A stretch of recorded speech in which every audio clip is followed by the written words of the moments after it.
Hello, Namaste Guruji. How are you? I am fine, Guruji. Thank you. Guruji, I wrote this question about, that genocide that's happening and the crime against women, especially what has provoked me to write you such a big message was the recent West Bengal case in that medical college of a rape of doctor. Last time I heard something that bad was in 2012 when I was still in college doing my internship. And I was very young and I got very scared. And this time it happened with one of the juniors that's supposed to be my junior, 31-year-old woman. And everything that is happening around this Islamic states, that genocide against children and babies and rape against those baby girls, that has left me like sleepless for so many nights. Actually, I was reading through the message, okay? Yes, Guruji. And a few days back ago, I actually, one of the sadhak had asked the same question. Yes. And I tried to give him the insight. I don't know how much he understood. Mm-mm. See, let me say this much. You are not asking anything special as such on this. Mm-mm. This is a very, very common question that haunts mankind as such. And it has been haunting over the period of time. Yes, Guruji. Yes, from materialistic point of view, when you look at this thing in isolation, yeah, I think what you say is very human thing. We all feel bad about it, such things, whenever these things happen. And crime against a woman, yes, it's a big, you can say that.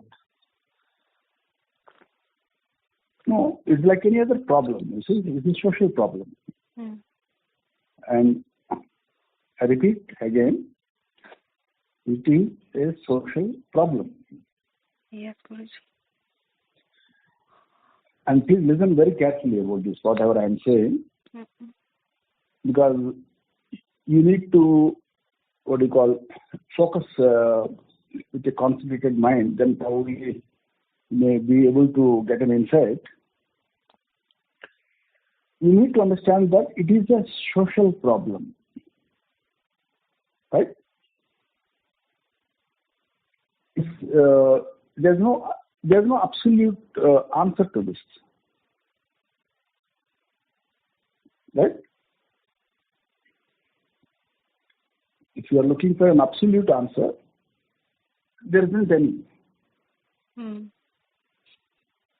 It is a part of the larger game, you can say that. It's a part of the, cosmic game, call it, or it's a part of the human existence, if you compare it to as a game, for that matter.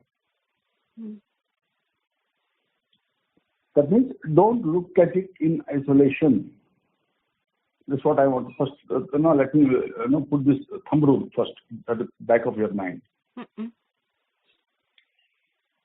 If you must have heard about the story of 11 blind men who surround an elephant, and each one is trying to say how that he feels about the elephant. The guy who is holding the tail, he says, no, the elephant looks like this. And the guy who is holding the trunk, he says that the elephant looks like this. And so on. And we all know that that's not the whole story. That's not the complete story. How an elephant looks like. So therefore, these things have to be looked at in a much larger perspective, not in isolation.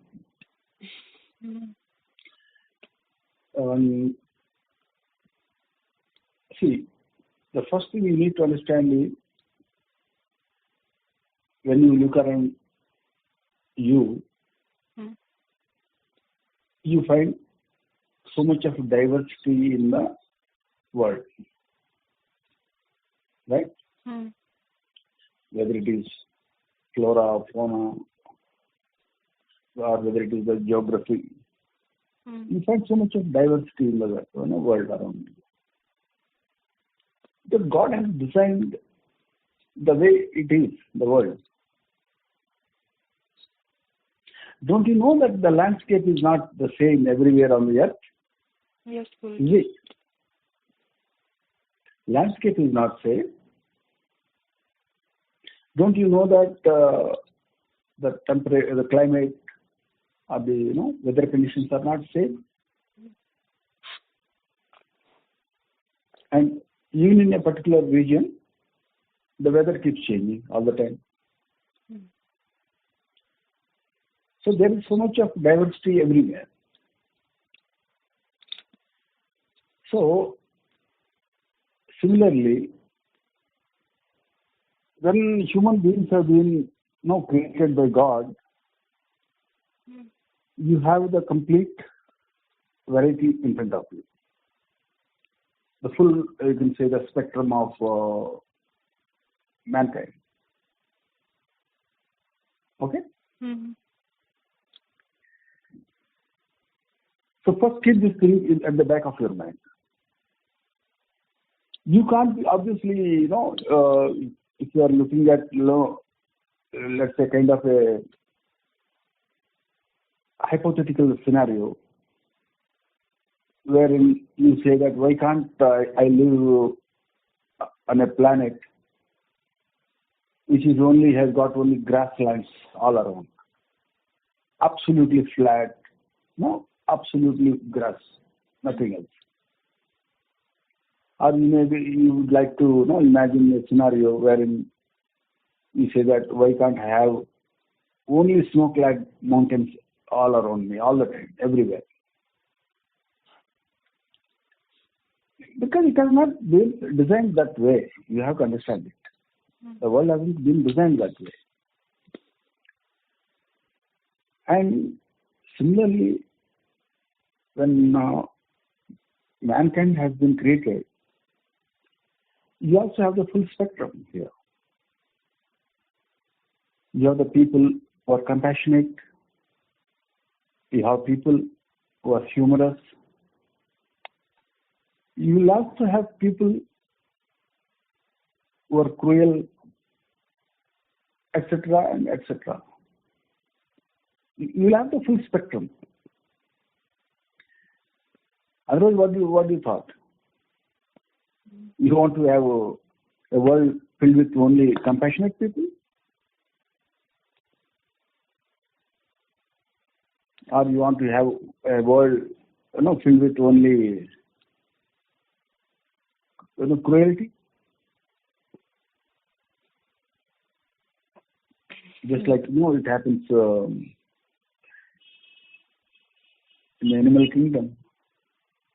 Even among the animal kingdom also, there is so much of diversity. You know that. Don't you know that some animals are very cruel? And some animals are not. And some animals, they feel the highest degree of love. For example, an animal like a cow. Yes. The expression of love is felt by cow is worthy enough to be, in fact, pondered over.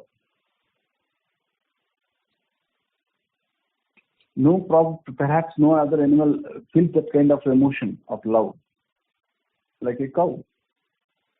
I doubt even such kind of high degree of love even exists among the mankind. So, therefore, when there is so much of diversity everywhere, so there will be diversity among the mankind also, no? Yes, I understand as a human being, as you being a compassionate woman, you feel bad about this, whatever is happening around. That's perfectly understandable. But remember, now you are on the path of yoga. Now you are a yogini, and the terminal objective of a yogini is to cease to be a human. To cease to be a human. As a result of which, the divinity within you starts manifesting.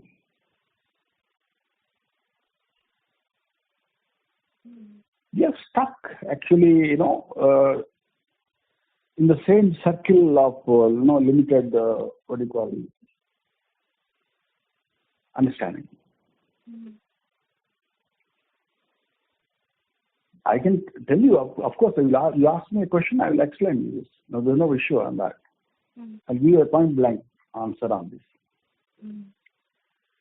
But what you need to understand is that you need to get out of this circle of limited understanding.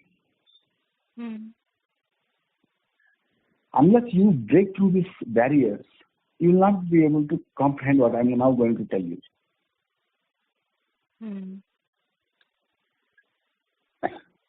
Now you are very well read, I understand that.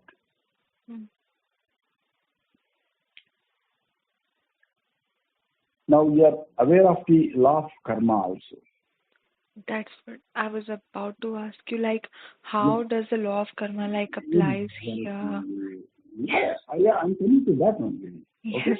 Yes, Guruji. See, finally, everything that revolves around the law of karma only, basically. Yes.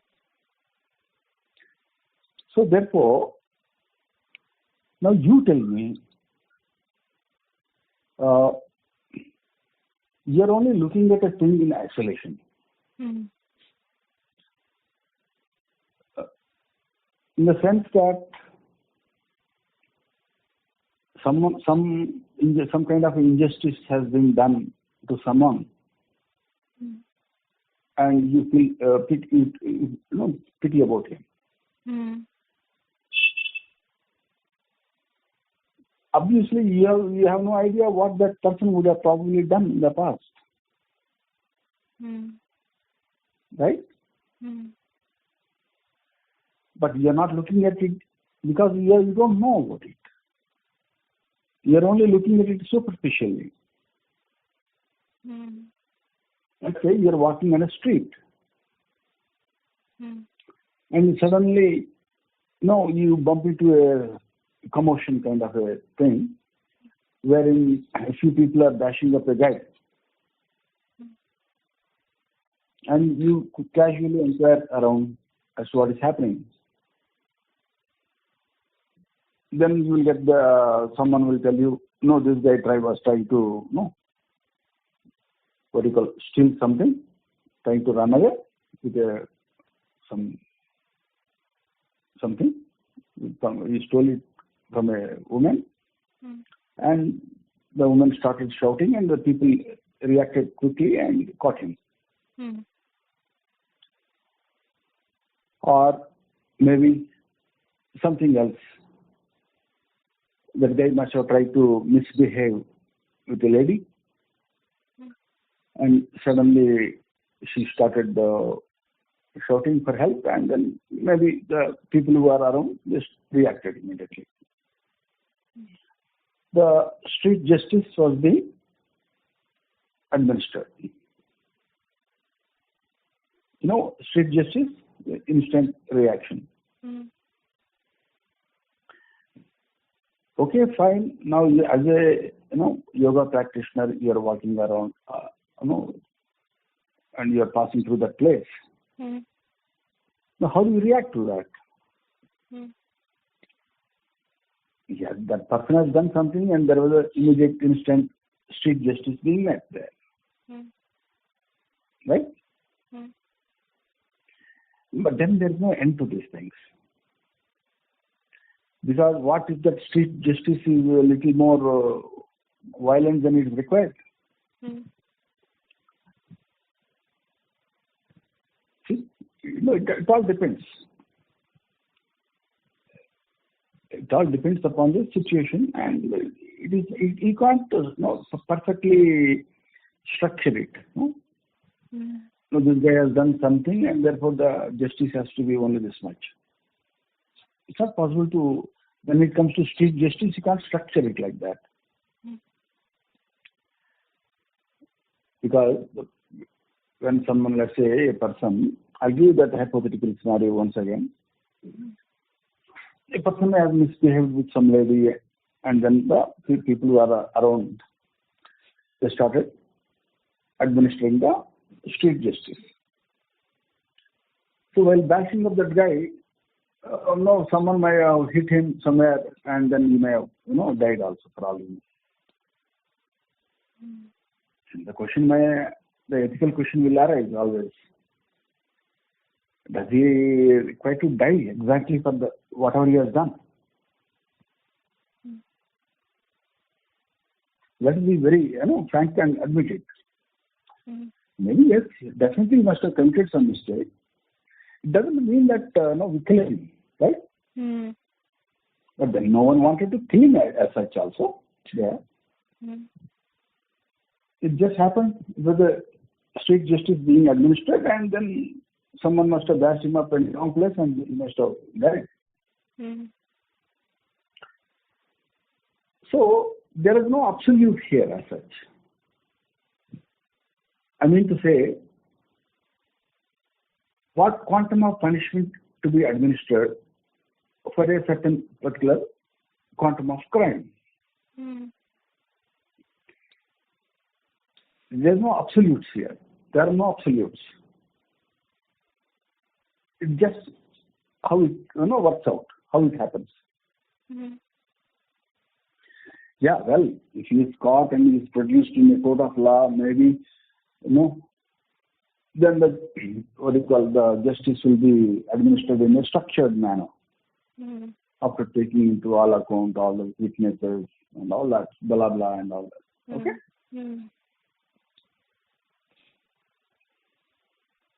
So, similarly, what happens here is, when we talk about, especially the karmic law, now when someone has done something, that is going to come back, right? I'm sure you will also agree on this. Now, when we say that when you witness the daily events in life, whatever is happening to us, actually what I'm trying to tell you this thing, if you really apply this principle, you don't worry about, in fact, others. Actually, it applies to everyone also. Their own problem, personal problems also, I mean. Well, it's just that we don't know what the person has done for which he is being punished. That's all about it here, issue. Okay, fine, understandable. Then, if you ask me, does it mean that we leave him because some person has been become a victim? Therefore, we leave that person saying that it is that karma, the person's karma. I'm not saying that. By all means, of course, whosoever has done something, yes, the justice has to be administered. Street justice, or whether it is structured justice. I repeat again, either it is street justice, which is administered instantaneously, or it is a structured justice, which is administered through a court of law. Finally, whatever has to be taken, action has to be taken. And the person who has committed it, of course, he will face his own karma in the time to come. Don't worry about that. But that doesn't mean that you don't have to go overboard and get disturbed mentally because of your compassionate nature. Whatever is unfolding is happening because of the reason. Does anything happen without any reason behind it? Now, if I tell like this, no, people will generally, what the society says, no, you are trying to support the, blame the victim philosophy. I'm not trying to blame that. Again, that is also amounts to looking at the thing in isolation again. I'm not trying to support that thing, that particular idea that blame the victim kind of a philosophy. Just go about doing your duty, whatever everyone has to do. Someone has done something, the justice has to be administered to him. By all means, it will go on. But you don't have to get disturbed by it mentally. Now, there are 800 crores of people living on this planet. 8 billion, remember it, approximately, around that figure.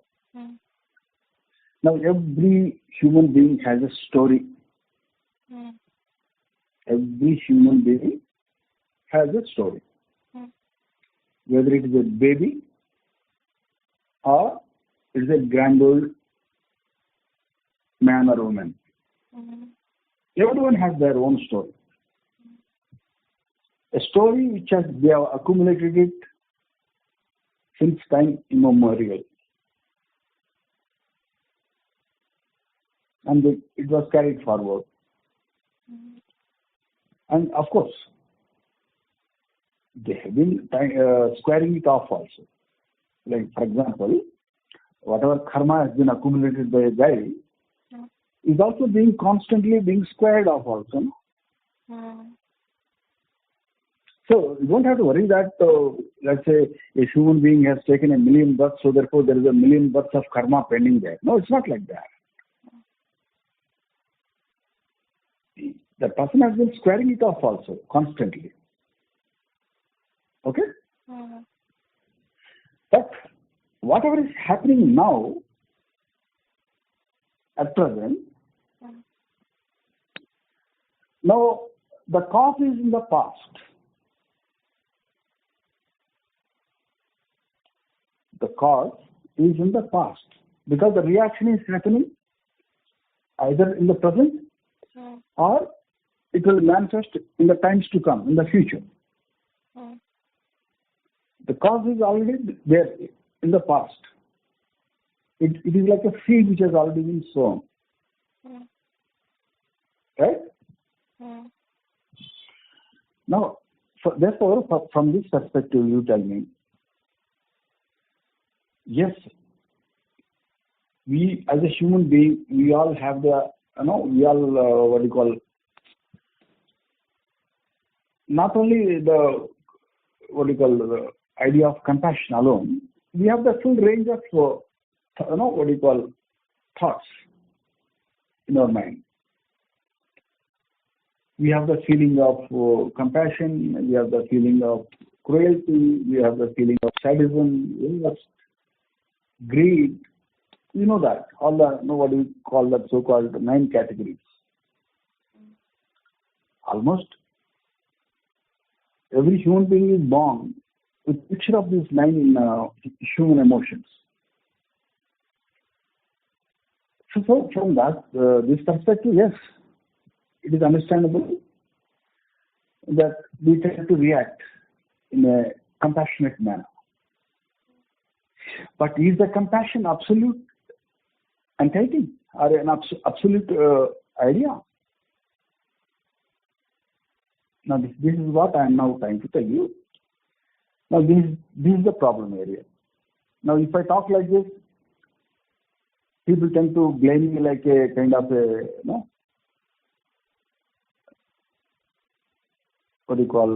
that as if I don't fit into the society. Hey, Baba, I'm not trying to, what do you call, no, be a kind of a special, what do you call, species or something here. I'm only trying to give you that insight here.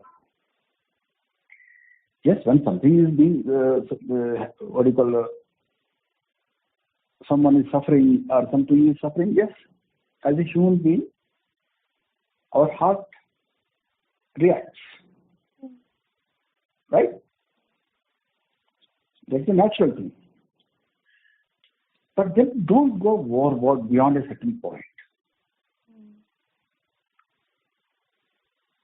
That's what I'm trying to highlight to you. Yes, do whatever you can, if at all you feel so bad about it, whatever little you can. But then the world is not being bound, what do you call, by your what do you call, your wishes or your whims and fancies. Yeah. You only wish it that way.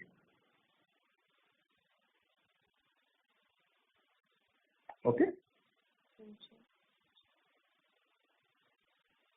And if you remember, in the book, in my book also I have written this thing. Same sentence which I am now repeating. I wished the world shouldn't have been, or wasn't this way it is. If you read my book, you will read that. Yes, Guruji. I've written it in The Power Unknown to God. I mentioned it very clearly. I wished it should have been some other way.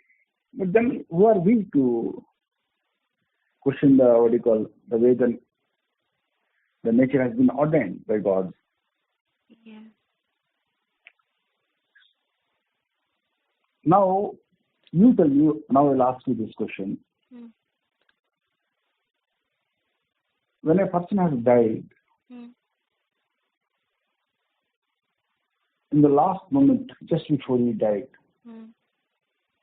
whatever karma he has been accumulated with, now that needs to be squared off sometime or the other later.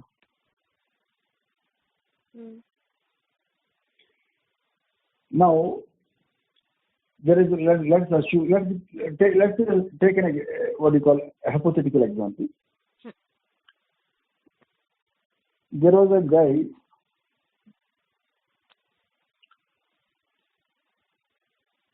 who was, in his previous life, he was walking on a road. He found some person dying. And this person was in a hurry. He had to attend some function or something. Or he probably would have thought that I can't take him to hospital because no, that involves, that will create disturbance in my plan or the routine. And no one is watching him also, and he quietly walks away. Maybe he will tell, okay, you may have given a little bit of word of support to the person. Take care, don't worry, I will call for an ambulance. I'm going in that direction only and all that. That's it.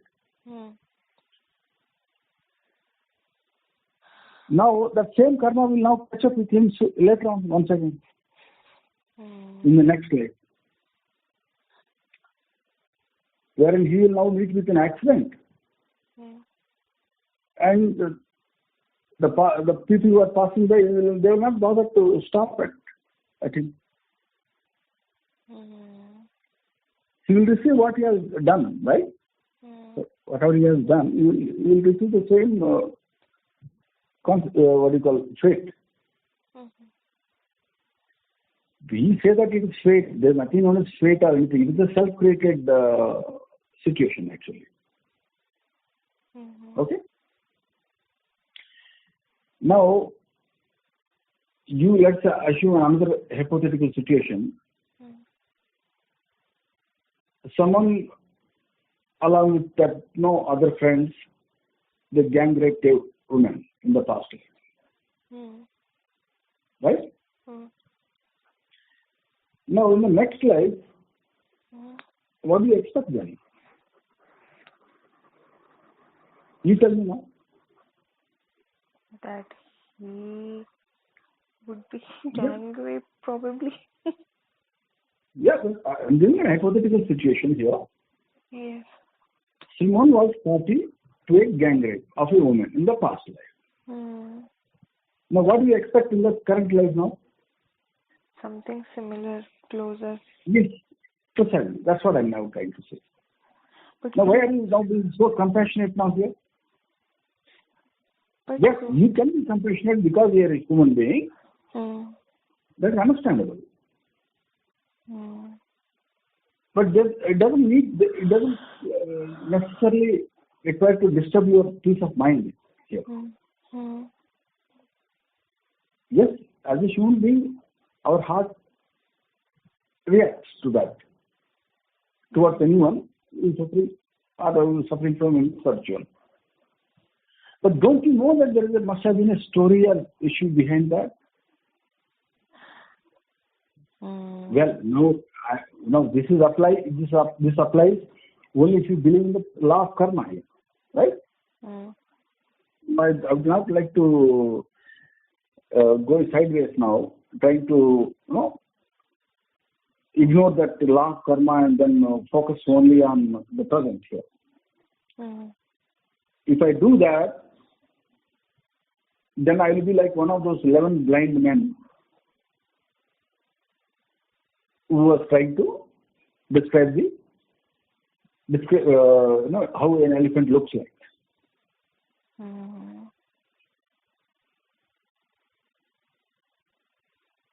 Come on, have a heart. Try and comprehend the thing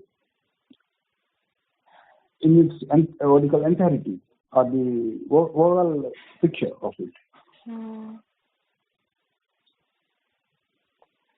Yes, it pains to see so many people dying, so many people. Now, does it really? I don't really probably understand the way I look at things from my perspective. Why are you saying that children are being killed, so therefore one needs to be more compassionate, or it is something too inhuman? What about the other human beings who are not children? What difference is there between a child or a young man or a middle-aged man or a old man? Probably because children are like... No, please hold on. I equally feel the same pain even if a small bird dies. You are talking about human beings. When I see a small creature, either a bird or any other small animal or any other thing for that matter, I have the same kind of sympathy there. It may be an insect for all you know. If you ask me, let me tell you, I'm telling the truth. And I'm not trying to saying anything which I don't practice. When I walk on the road, I take care not to step on any insect. Yeah, that's it. Life is life, right? Yes. Whether it belongs to an insect or whether it belongs to a human being. Why are you singling out only the children or babies and all that? Give it a thought, okay? And introspect. Yes, Guruji. When someone says that he has compassion, the compassion has to be all encompassing. It can't be restricted to this thing. That's only what you call emotion. That's not in the sense restricted emotion, that too.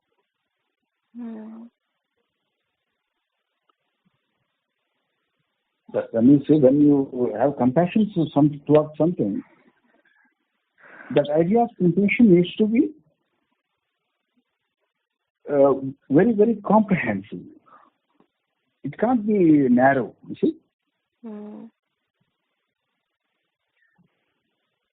Therefore, there's no need for you to get disturbed as such by that kind of whatever is happening around the world and all that. You know that I was answering that Sadak, that when he asked me this question, the crime against mankind, what God is doing. I was giving him the example of Mahabharata actually. Yeah. Don't you know what happened during the times of Mahabharata? Yes, Guruji. What happened to that lady Draupadi? Yes. Being she was a princess. She was not even an ordinary lady also. Dragged into the court hall, and then people tried to remove her clothes and make her nude. Wasn't God incarnated at that time?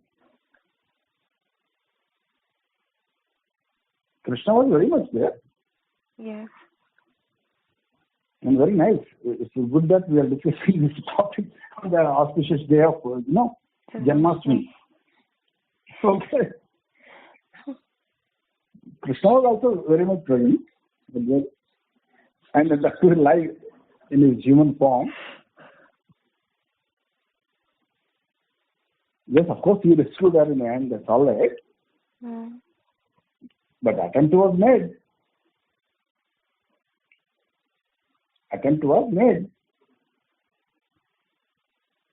So therefore,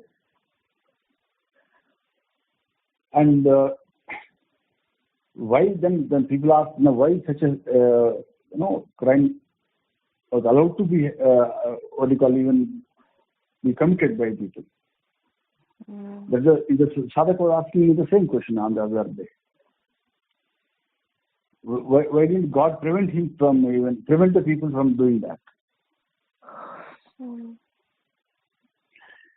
But you don't know the karma accumulated by Draupadi, that lady? You are aware, am I right? Yes, Guruji. So how will the karma will get balanced out otherwise? Yes, of course, she has she devoted to Krishna and she got protected in the end. That's all right.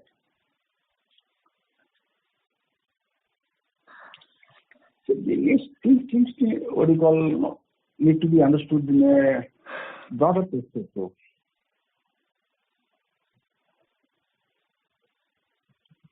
All over the world, you see, there are 8 billion people living.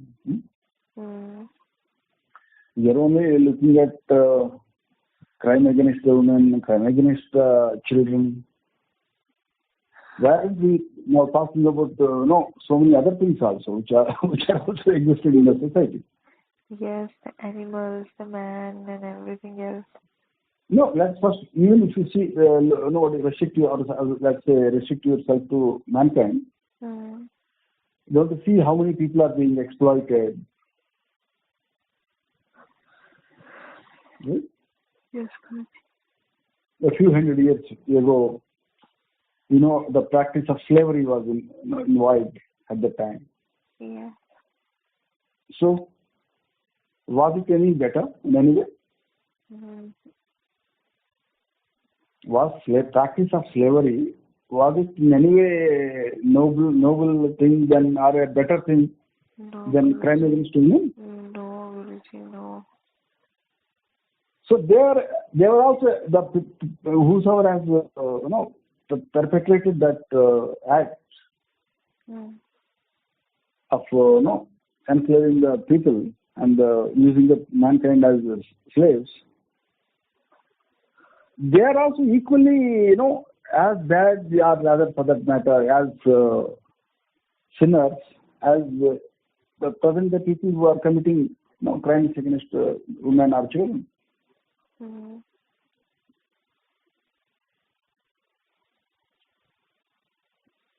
And you stretch the logic then to its limit. Now you come to the animal kingdom. People keep hunting the animals. Mm-hmm. And what for that? Is it not for that intellectual kick?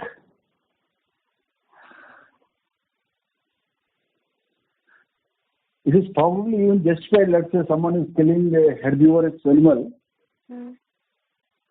because he wanted to eat food. Perfect. Fair enough. Because that's the way the things are being designed in the by God in the food chain. Now, what about those people who used to hunt tigers, lions, and all that carnivorous animals? What harm have the tigers or lions have done to the mankind that they have to hunt them? Nothing. I mean, it's just plain cruel because that's because don't you know about what you call those so-called people who used to go for fun and for hunting, and they used to hunt these carnivorous animals also. Yes, Guruji. And why did they do that? Just for fun. And how will not that sin come back to them again in some form or the other now? Yes. They try to trap a tiger or a lion and then kill it for no reason, just because they wanted to get a kick out of it. And what do you expect to that? Expect the fate of those people to be in the times to come? That said, let me say this much at least, okay? A person who must have probably trapped an animal and killed it just because he wanted to have a kick. Probably in the later lives, probably that person will get gang rape.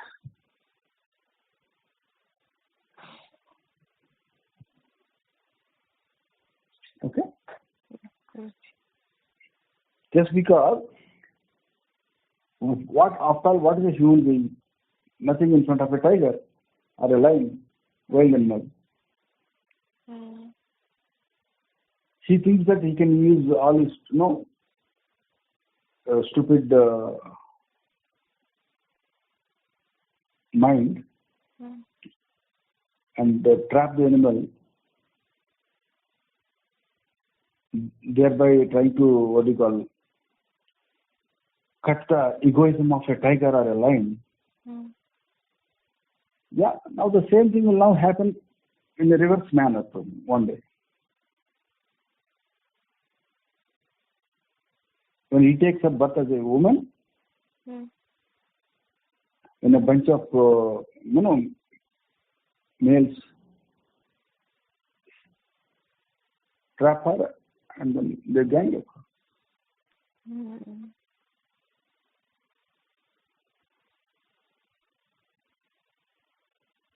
So these things are don't know of the stories. Then woman has given birth to someone, an unwanted child, and thrown off into a dustbin and walked away.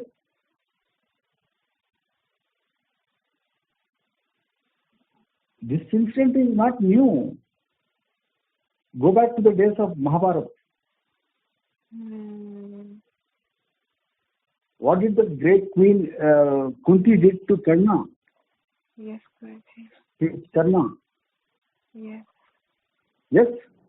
Agree that he was exactly not thrown into a dustbin.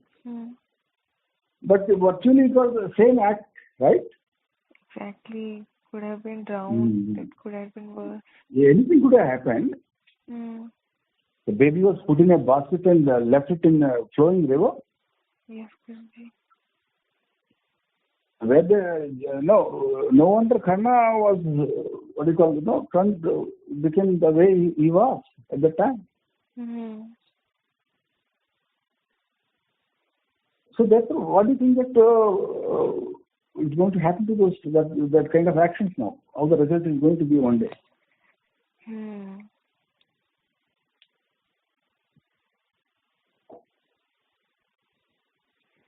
So these things need to be understood in a broader perspective and not in isolation. That's what I've been trying to tell you. You can't just simply say that so much is happening all around the world. What the world is going to, what the mankind is going to. Yes, I will give you the answer for that also. The answer lies in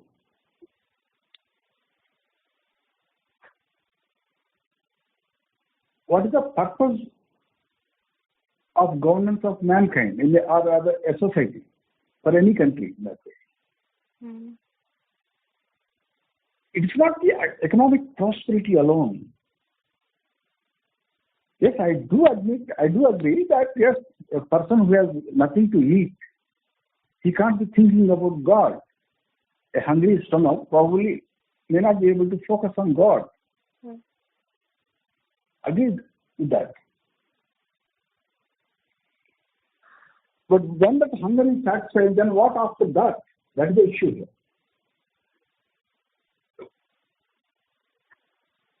Hello? Yes, Guruji, listening. So, it is how the people are led towards spiritualism. If anyone tells me what is the perfect form of governance, what is the perfect way of governance of a country or a state, it is when the people are led towards spiritualism. Yes. Ultimately. That should be the focus, ultimate focus at the back of the mind. Yes, economic prosperity is a must. Similarly, a country has to be militarily strong. That's also a must. But the overall aim or the terminal objective has to be how the people of a land are led towards spiritualism.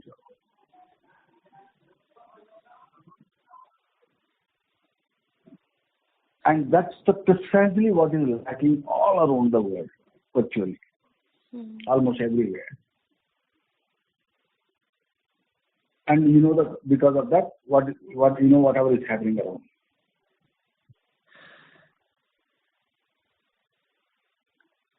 Right? Yes, Guruji. And as of now, the way, let's say, we are living in this particular century, whatever is happening is happening precisely the way it is supposed to happen, as per the destiny of the mankind.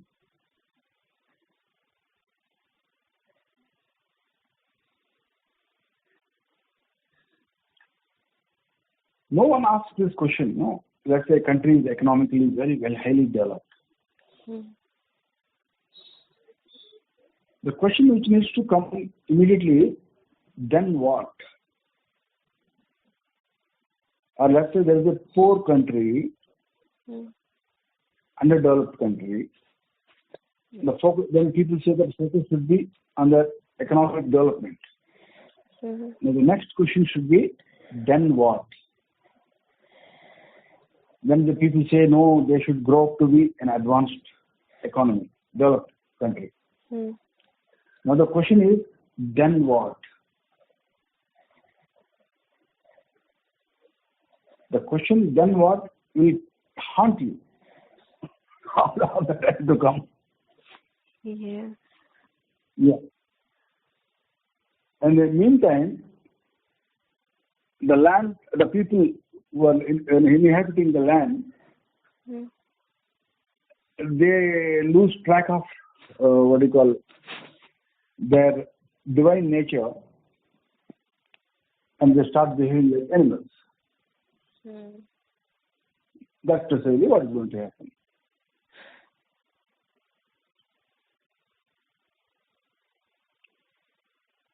Why are we asking this question?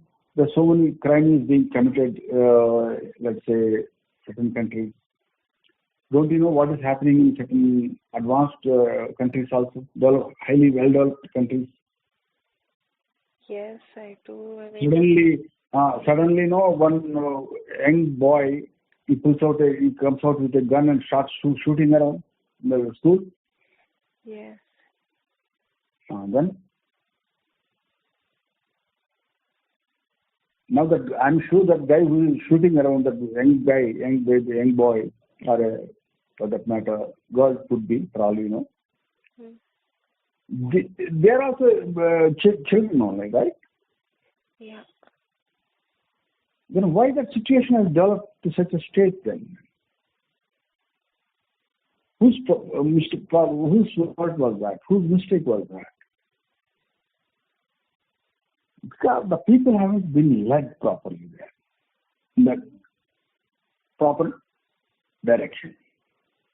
The society wasn't led in the proper direction.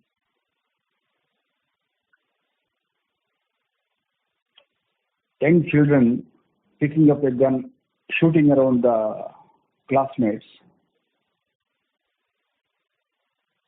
Is it any way different than any gang rape of a woman? If we probably understand, like we can foresee something like this, like I said before, that same Israeli people, the Jews, suffered like 70 years ago in the hands of Nazis. Same thing they're doing to the Palestinian people. I mean, it's almost like in history, probably quite clear picture. No, see, I would not definitely like to single out any community. Yeah. Okay, let's not do that. Yes. Because everyone is to be blamed. Okay. Yes, Guruji. There's no point in singling out some particular community. Yes, Guruji. We are seeing it the same. Rather, you can say that the lack of spiritual awareness among the mankind is akin to a disease. I was just a little while ago, I was giving the example. Someone picks up a gun and starts shooting around the other, children around. Or some young, not even a child for that matter, a grown-up young man. He picks up a gun and starts shooting around in a shopping mall. Now, what does it show here? It is an expression of the diseased mind only here, right? Yes, okay. That's it. Why are you? There's no need to talk about, in fact, whatever is happening around the world and what so many crimes are being committed against women or children. Why single out only women and children here? You single out the mankind. You see the mankind. Animals are being slaughtered. Plants are being slaughtered. Why isn't that compassion is all pervading? That's what my question is.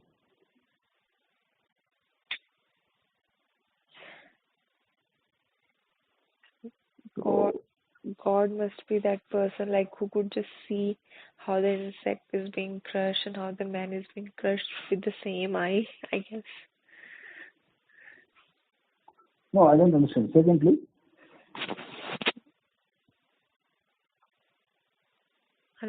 Hello? Yes, please say it. I didn't get you. I'm saying probably God is the person who could see with such perspective, like how the little ant is crushed and how the big man is crushed in the same manner. Like ant is equally important to God, like a man.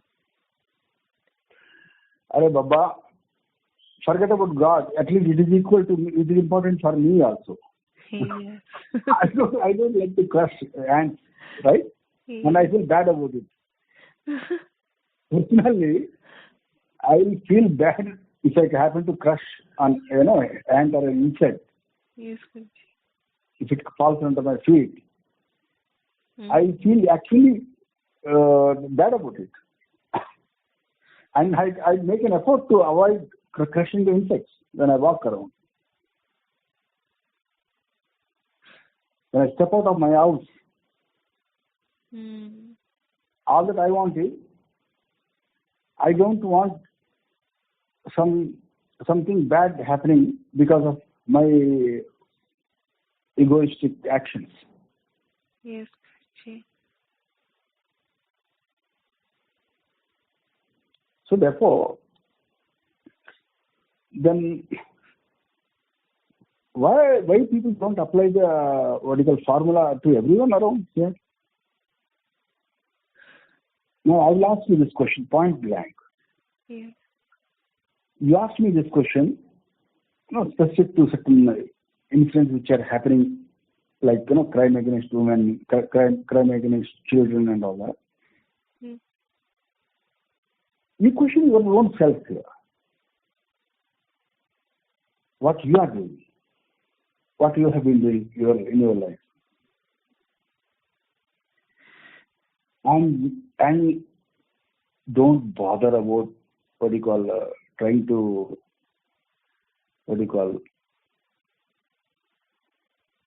defeat the darkness all around here. Long ago, I asked a similar question to a great yogi. I will not like to reveal the name and all that now, because otherwise it may become controversial for me. The question was, suppose that an individual who is spiritually aware, how much that spiritual brilliance can impact the world around that person. And the answer given to me by that great yogi was, he firstly laughed at my question. Okay? Yeah.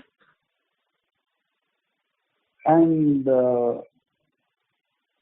then it took about nearly a few minutes, 2 to 3 minutes. We both got engaged in some other. He laughed it and he was holding my hand. He was dragging me to a side. Then after 2-3 minutes, he gave the answer.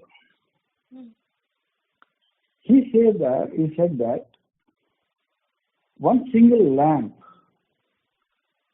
will not have much impact around the darkness around it. Okay? Yeah. One single lamp, what can it do? Maybe at the best, it can throw its light up to a meter or maybe a couple of meters distance. Yeah. That's all about it. And there is a thick darkness beyond it, all around it. However, that single lamp has the inherent ability to light up 1,000,000 lamps without losing its brilliance. And when 1,000,000 lamps are lit, then they will have a considerable impact on the darkness. They will drive away the darkness. That was the biggest. It was like a kind of a awakening for me when I listened to that yogi.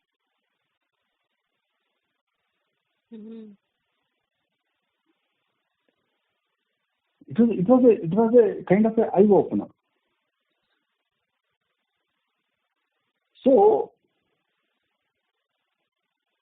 That's it. That's the way things are. So general awareness has to be thought about in a what do you call what do you call among the society in general. There may be a spiritually brilliant guy living in a country or a particular city or a town or a village. His impact will always be limited there, very very limited. So requirement is the general awareness among mankind in general. And then probably what you are saying, these kind of things, what you are saying, referring to about crime against women, crime against children, they'll be still there. You can't completely eliminate them, eradicate them. But it will be under a kind of a moderate level, much moderate level.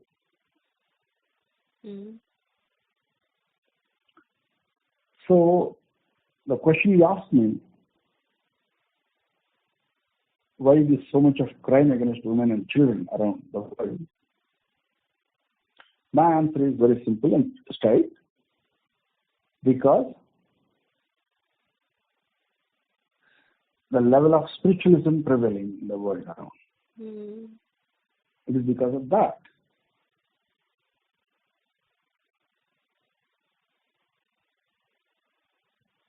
The basis of human society, the basis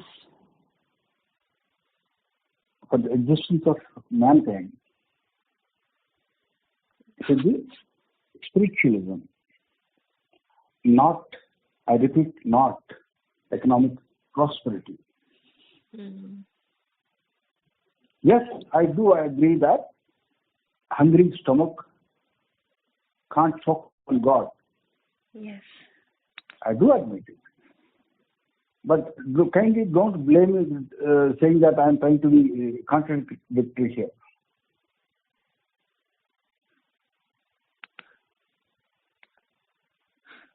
A kind of a balance has to be restored here.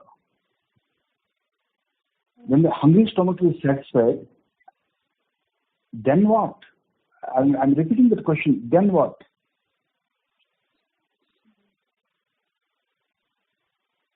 Then the satisfaction of the senses,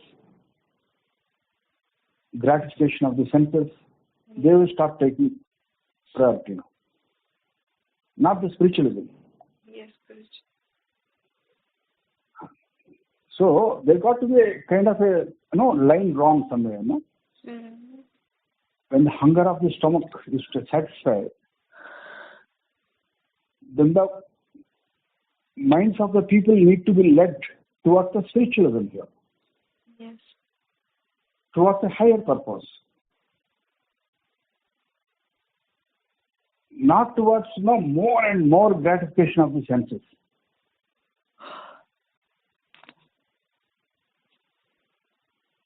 So this is the problem. I hope you got the answer, what you wanted to know. Yes, I did. What else? Say something? No, Guruji, I think I got the perspective. Yeah, then it is actually meaningless to get disturbed by what is happening around this thing. Even I'm talking from the ethnic point of view.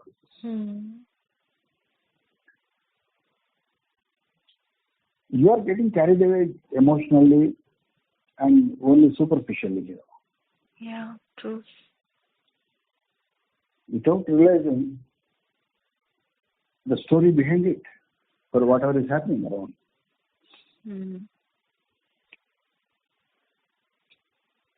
But I'm not trying to support the idea that the criminal should be left scot-free or anything like that. So I'm not saying that. Someone has committed a crime, yes, all efforts should be made to catch the criminal and punish the criminal. That's how the game goes on. But as a yogini, when you look at that thing, you don't need to get disturbed in your mind. Okay? Yes, Guruji.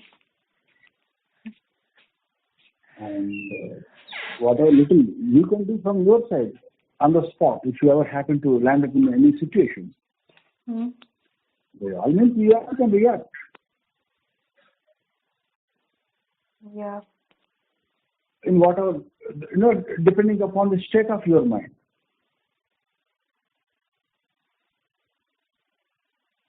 Depending upon the state of your mind at that particular point of time.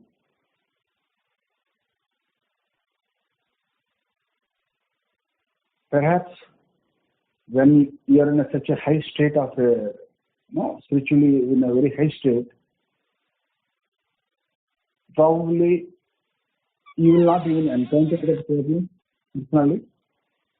That means you will not be in such a kind of a situation, for that matter. And by a kind of a rare error by God, if it God does commit some rare error sometimes. Yes. Just a hypothetical situation I'm going to give.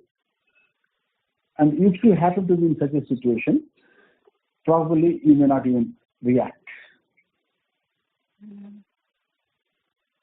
when such things happening around you.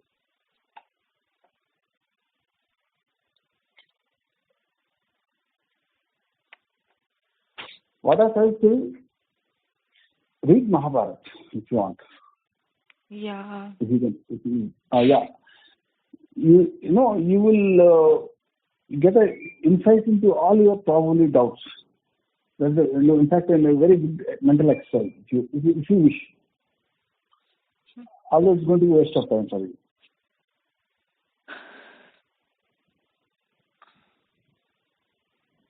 Because I can't make your mind change, or I can't transform your mind over one phone call. You see, like that. The way I'm trying to do now. It's not possible. So that insight has to come to you, and your mind has to get aware about it, and it needs to transform first.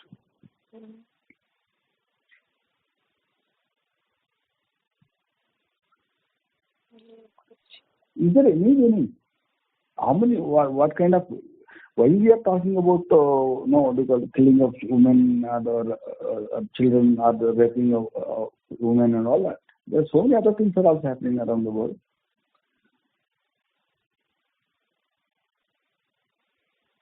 People don't show courtesy to the aged people. Yes. Are they any better, do you think? Let me tell you from my side, personally, a human being who can't love a baby, who can't show respect to an elderly person, he is as good as any other guy involved in any gang rape of a woman.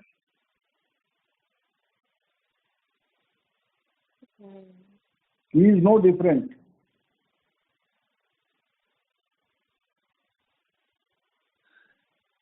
He can't take shelter under this thing that no, I'm not getting myself involved in any gang rape or anything.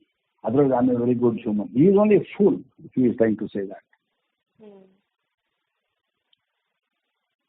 Don't you see the children who left their parents to their fate and who don't look after their parents? Don't you see how many people who are not bothering about the children? Are they any better than these so-called criminals which you are trying to brand?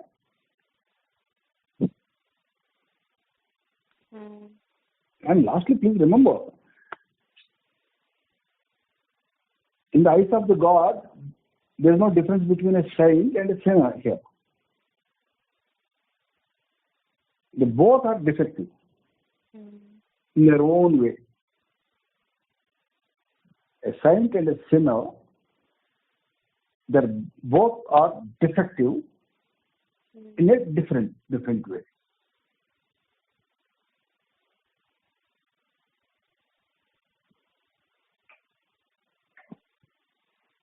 Okay? Yes. I try to give insight in my book also, The Power Unknown to God. Mm-hmm. I don't know how much you people have understood it, actually. I wonder sometimes. And I'm surprised that you actually asked me this question. Like I said, Guruji, before starting, like I do understand the concept, I do get it, but it just gets sometimes stuck in your head. Like sometimes it feels like babies are so innocent, they haven't even started the journey yet, and they getting such gruesome act of crime against them. So that do comes in my head, like you know. But then That means you're not animal doing babies are sadhana also babies. regularly. Do sadhana regularly. Yes. Sadhana will act like a anesthetic drug on your mind. It will make you immune.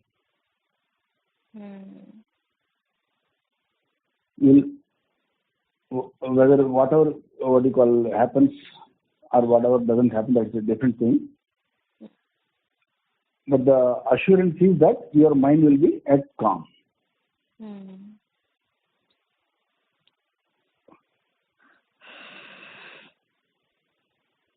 Good, very nice.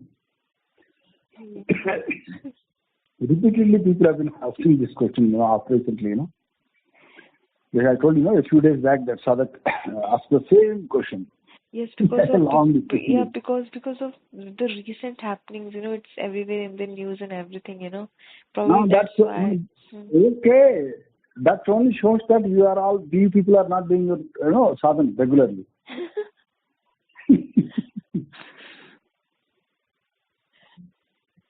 Yes. Had you people been doing sadhana regularly, you would have asked me this question only in the first place. Yes, Guruji. So, actually, when you talk about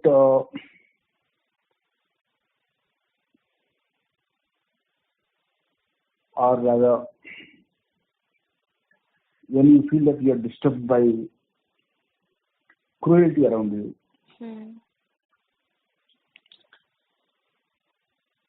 I ask you to focus on the idea of compassion also.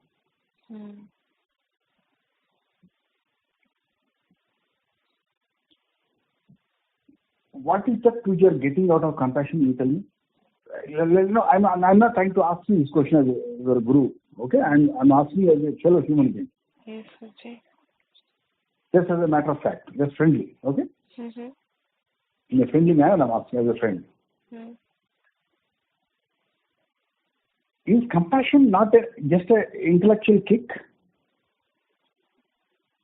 It is actually. Yeah. Yes. Then there you go. Yeah, because when you don't get overwhelmed by the all the great scriptures, texts, philosophies, doctrines all around the world. Try to see it yourself point blank. What it means to you.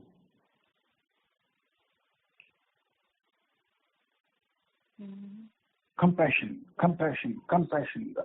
I don't know. So many philosophies have been strung on this idea.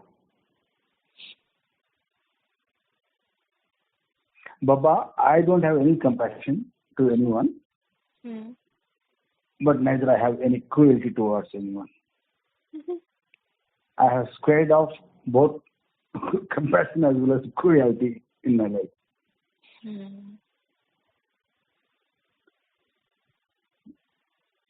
Compassion is, as a compassionate woman, you are no different from a cruel guy. As a compassionate woman, you are no different than a guy who is cruel or a sadist.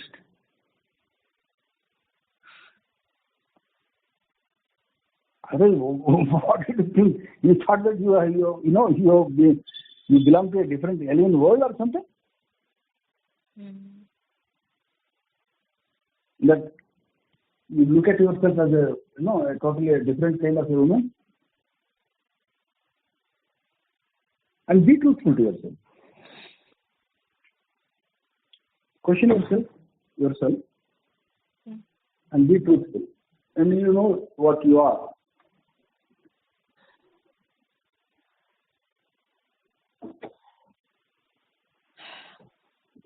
So therefore, the ideas of compassion, cruelty, and basically, kind of you can say that, yeah, if that idea of compassion is reverberating in your mind, fine. I understand that you are a compassionate woman, fine. But it's not about it. It doesn't mean anything. I repeat, it doesn't mean anything.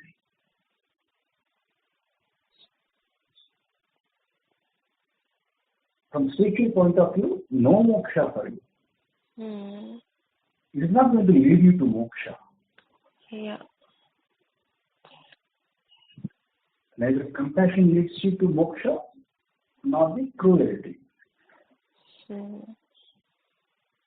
What leads you to moksha is only the self-surrender to Guru. Yeah. Yes. That's the only way. There's no other way out. And how self-surrender to Guru works out, no one knows. That's a mysterious thing here again. And absolutely no one can even give you an insight of it unless you experience it for you. It is the Guru Tattva, the self-surrender to Guru, is the only way and is the only trick or the technique or call it whatever you want. It will lead you to moksha, or rather freedom from the cycle of birth and death.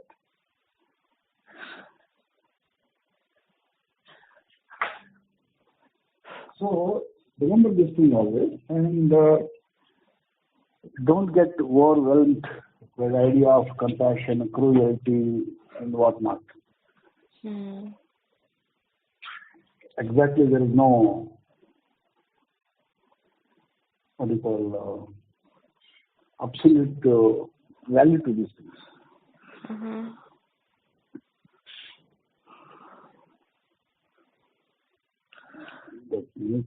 I'm glad that at least you asked me again this question. And you focus on yourself, don't worry. I'm sure keep asking me this question once in a while. You focus on yourself and you get that right. And I'm sure you are intelligent enough to comprehend what I have tried to tell you, what I have tried to convey. Yes, Guruji.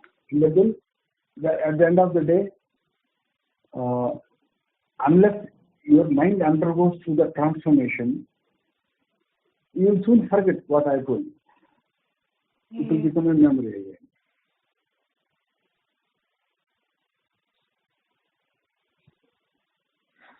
And the one way to the transformation is surrender to the Guru. Explain that surrender to the Guru and hold on to the idea of Guru only all the time. Yes. And then the transformation will take place. But it will now create a friction in your mind. Whatever the way the friction has to be created, and the mind will go under the transformation. With the transformation. Well, whatever I told you, you will soon forget it. I'm sure. When you see this time, probably you will not be able to remember what I told you. Okay. The idea is you need to understand the essence of it here. Yes, Guruji. Otherwise, what you thought? Am I not a human being like you? Do you think that I like children getting killed around the world. I think that I like to see the women being raped around the world. But then there is an issue here. If you get overwhelmed by the idea of compassion, now you may become anything else. You may become a great, compassionate woman, etc., etc. But you will not be able to get yourself freed from this idea.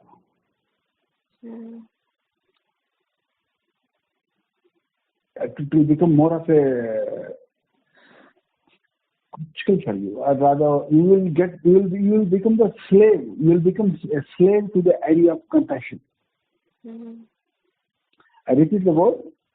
You will become a slave to the idea of compassion. Don't get caught by that.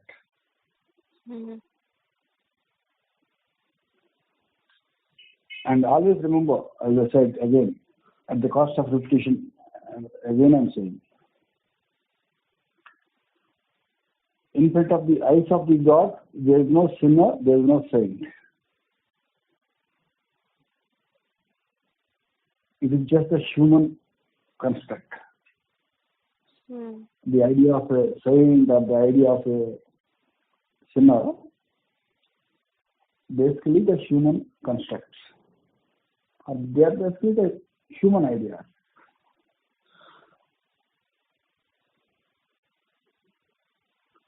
Anything else you want to ask me? No, Guruji, I think that's weird. Okay, very nice.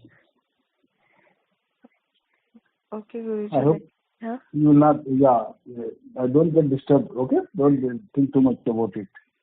Yes, Guruji. It is all illusionary thing and nothing yet. I guess you do what you are supposed to do. As a woman, you are supposed to take care of your baby, you do take care of it. Yes. As a human being, you are supposed to have compassion towards poor and downtrodden. You do have it. I'm not denying it. Yes, Guruji. But don't get overwhelmed by these things. And